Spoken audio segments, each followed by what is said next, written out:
Баршаңызға қайырлы күн, сіздермен бірге Жансая. Бүгін сіздерге түймедақтың пайдасы туралы айтатын боламын.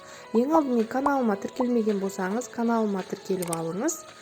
Мына 6 ауру мазалағанда түймедақ шайын ішіңіз міндетті түрде. Түймедақ романтикалық гүл ғана емес, сондай-ақ керемет емдік дәрі.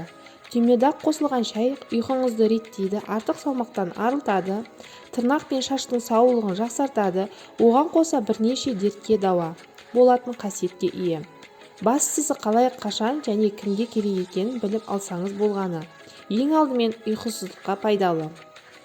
Құрметті көрермендер, алғашында түймедақты шөп үгіндісі ретінде сатып алатын едік, ал қазір бір реттік ыңғайлы етіп пакетпен сатылатын болды. Кез келген уақытта, кез келген жерде қолдануға ыңғайлы болмақ.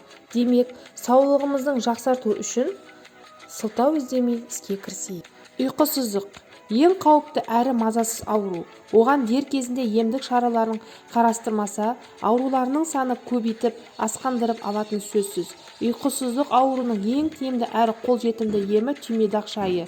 Бұл шай адамның жүйкесін, миын тынықтырады, санасын сергітеді. Ем үшін күнде ұйқыға жатардың алдында бір шыны түймедақ шайын ішіңіз, нәтижесінде таң атқанда таң қаласыз. Бұлшықет ауырған кезде де түймедақ шайы көмектесе алады. Әсіресе ауыр еңбекпен айналысқанда, дене жаттығуларын жасағанда бұлшықетке күш түсіп ауыра бастайды. Осы кезде бір шыны түймедақ шайын ішуге кеңес береміз. Сол сәтте ақ денеңіз балқып, ауырғаны басылады. Тұмау ауруына шалдыққан кезде дереу дәрі ішпеңіз, орнына түймедақ шайын демдеңіз. Шайдың құрамындағы бактерияға қарсы заттар суықты емдеп, тұмаудан айықтырады. Түймедақты шай ретінде мезгілсіз ішудің ешқандай зияны жоқтығын ескеріңіз. Диабетке шалдыққан кез келген науқас дәрігердің жіті бақылауында болады. Оның не ішіп, не жейтіні, қандай дәрі қабылдайтыны тек дәрігерлердің рұқсатымен болады. Десе де, бір дәрігер диабетке шалдыққан науқасқа түймедақ шайын ішуге тыйым салмайды. Өйткені бұл шайдың тап осы ауруға шипа болатын қасиеттері бар.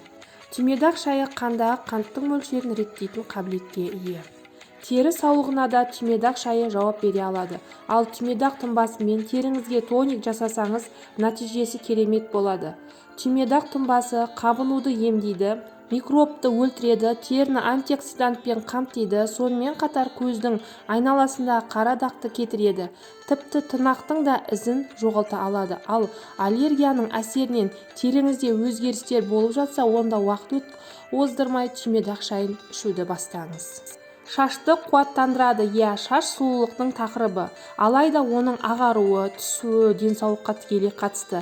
Егер сіз сұлулығыңызға сән беретін шашыңыздың қайраттылығын уайымдап жүрсеңіз, онда түймедақ шайының көмегіне жүгініңіз. Шашыңызды сусабынмен жуып тазалаған соң, түймедақ шайымен шаясыз. Сонда қайызғақтан құтыласыз. Бас терісіндегі бөртпе, жараларды жояды. Шашқа әдемі өң беріп, дәруменмен қамтамасыз етеді. Демек, 1 литр түймедақ тұнбасымен шашыңыздың сұлулығын жақсартып алуға мүмкіндік бар екен. Ал сіздер түймедақ шайын қандай мақсатта, қандай ем ретінде қолданасыздар? Төменге жаза кетіңіздер. Түймедақ шайының басқа да пайдасын білесіздер ма? Ауырмаңыздар, істеп, жасап, ішіп көріңіздер. Каналыма тіркелмеген болсаңыздар тіркеліп, каналым одан ары дамуына септігіңіз тигізіңіздер. Астына пікірлеріңізді жазып кетіңіздер. Видеоның соңына дейін менімен бірге болғандарыңыз үшін рахмет.